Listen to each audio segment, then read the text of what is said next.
అందరికీ నమస్తే. నేను Vijaya. Welcome to voice of Vijayalakshmi. మన కుండీల్లో పండే కొద్దిగా పండే వాటిని మేము ఏం చేస్తుంటాము అని మీకు డౌట్ వస్తూ ఉంటుంది కదా. 4-5 దొండకాయలు, 4-5 టమాటాలు, కొంచెం పుదీనా ఇలా అనుకుంటూ ఉంటారు కదా. అలా వాటిని మేము పండించిన వాటిని ఎలా ఉపయోగించుకుంటామో ఈ వీడియోలో చూపిస్తానండి. కొన్ని పులుసు చేస్తుంటాము, కొన్ని పచ్చడి చేస్తూ ఉంటాము, కొన్ని చారులో వేసుకుంటుంటాము. అలా ఆ కూర అయితే పప్పు కూర లాగా చేసుకుంటాము ఒకేసారి ఎక్కువగా వచ్చినప్పుడు. ఇప్పుడు నాకు 5-6 పచ్చి టమోటాలు, ఒక 5 దొండకాయలు ఉన్నాయి. అవి కోసుకొచ్చానమాట. అలాగే ఫ్రెష్గా ఉన్న పుదీనా. ఇవన్నీ ఒకేసారి ఇవి చూడగానే నాకు పచ్చడి చేసుకుందాం అనిపించింది. అందుకనేసి ఈ పచ్చడి ఎలా చేస్తున్నానో చూపిస్తాను మీకు. ఈ పుదీనా కోసిన కాడలు కూడా ఇలా నీళ్ళలో పెట్టేస్తానమాట నేను. తర్వాత వాటిని మళ్ళీ నాటుతూ ఉంటా. ఒక 4-5 రోజులు ఇలా ఉంచేస్తాను. కొంచెం వేరు పెడుతుంది, అప్పుడు నాటుకుంటాను. ఫస్ట్ వచ్చేసి చట్నీకి శనగపప్పు కొంచెం లేట్గా వేగుతాయి కాబట్టి ముందు కొంచెం ఆయిల్ వేసేసి శనగపప్పు, కొద్దిగా ధనియాలు, జీలకర్ర, కొంచెం నువ్వులు, ఎండుమిర్చి మళ్ళీ దోరగా వేయించుకుంటున్నానండి. కొంచెం శనగపప్పు వేగాక ధనియాలు, జీలకర్ర అవన్నీ వేసానన్నమాట. అవి కొంచెం వేగిన తర్వాత ఇవి వేయించిన పల్లీలే కాబట్టి ఇవి కూడా వేసి వేడి చేస్తున్నాను. ఒక పిడికెడు, 1 టేబుల్ స్పూన్ ధనియాలు, ఒక చిన్న స్పూను జీలకర్ర, కొంచెం 1 టేబుల్ స్పూన్ నువ్వులు అలా వేసి త్వరగా వేయించుకుంటూ అంత లోపల పక్కన మనం పెట్టుకున్న పచ్చి టమాటాను, దొండకాయలు కట్ చేసుకుంటూ ఉన్నాను. ఇవి వేగగానే అవి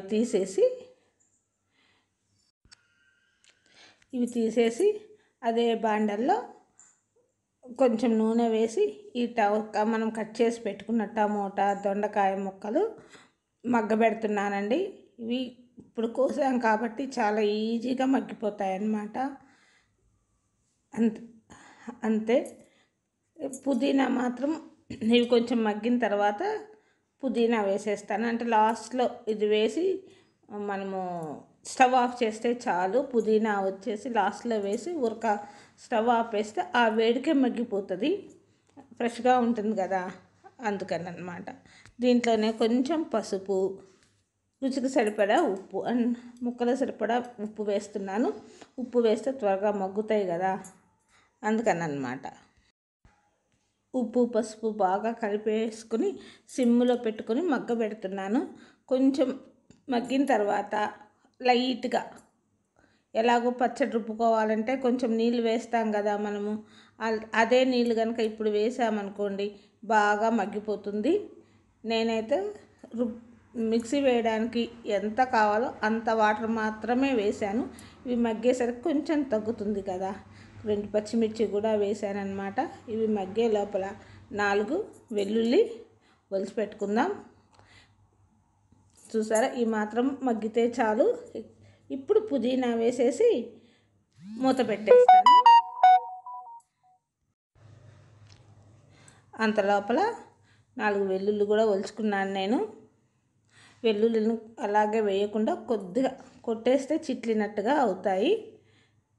ఇక వీటిని ఫస్ట్ మనము వేయించి పెట్టుకున్న శనగబ్యాళ్ళు అవి మిక్సీ వేసేసుకోవాలి. కాకపోతే బాగా మెత్తగా పౌడర్లా కాకుండా కొంచెం కోర్సుగా రోట్లో దంచితే ఎలా ఉంటుందో అలా చేసుకోవాలన్నమాట. ఇవి పట్టేసుకొని వస్తాను. ఇవి మిక్సీ వేసేసాను. అంత లోపల ఇవి కూడా చల్లగా అయిపోయినవి. ఇంక ఇవి కూడా మిక్సీ వేసేస్తాను.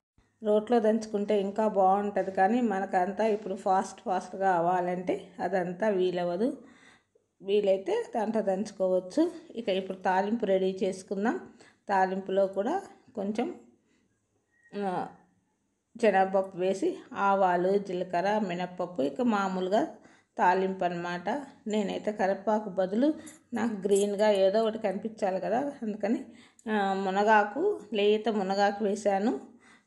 అలాగే వెల్లుల్లి ఇది బాగా వేగిన తర్వాత కొంచెం పచ్చి ఉల్లిపాయలు ముక్కలు కట్ చేసి నలిపినట్టుగా వేశాను. ఎందుకంటే పచ్చడి తినేటప్పుడు మనకు ఉల్లిపాయ తగులుతూ ఉండాలన్నమాట. ఇదైతే ఎక్కువ వేడి చేయకుండా అంటే పూర్తిగా మగ్గనియకుండా కొంచెం వేడెక్కితే చాలు.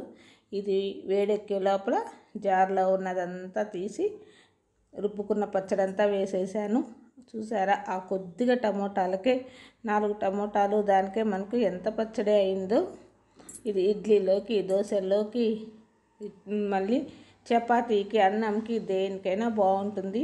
ఇలా తాలింపులో మనం రుబ్బుకున్నది వేసి కొంచెం మగ్గనిచ్చాము అంటే నూనెలో మగ్గుతుంది కదా, అందువల్ల 4-5 రోజులైనా మనం ఫ్రిడ్జ్లో పెట్టుకున్నామంటే అస్సలు చెడిపోదు.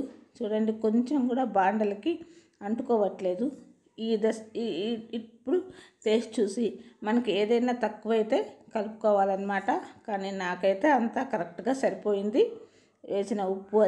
ఇది ఎలా ఉంటుందో అంటే పచ్చి చింతకాయలు ఉంటాయి కదా, పచ్చి చింతకాయలతోటి పచ్చడి చేస్తే ఎలా ఉంటుందో అలా ఉంటుంది. టమోటాలు ఎక్కువ ఉన్నాయి కాబట్టి పచ్చి టమోటాలు అయితే అలాగే ఉంటుంది. ఇక చింతపండు వేయాల్సిన అవసరం అయితే ఉండదు.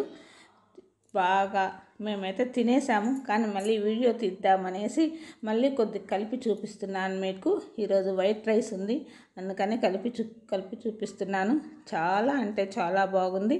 మీరు చూసేయండి, మేము కొద్దిగా పండించుకున్నప్పుడు ఎలా యూజ్ చేసుకుంటాము అనేసి. మరో మంచి వీడియోతో మీ ముందుంటాను. మీకు నచ్చితే లైక్ చేయండి, కామెంట్ చేయండి. Bye bye.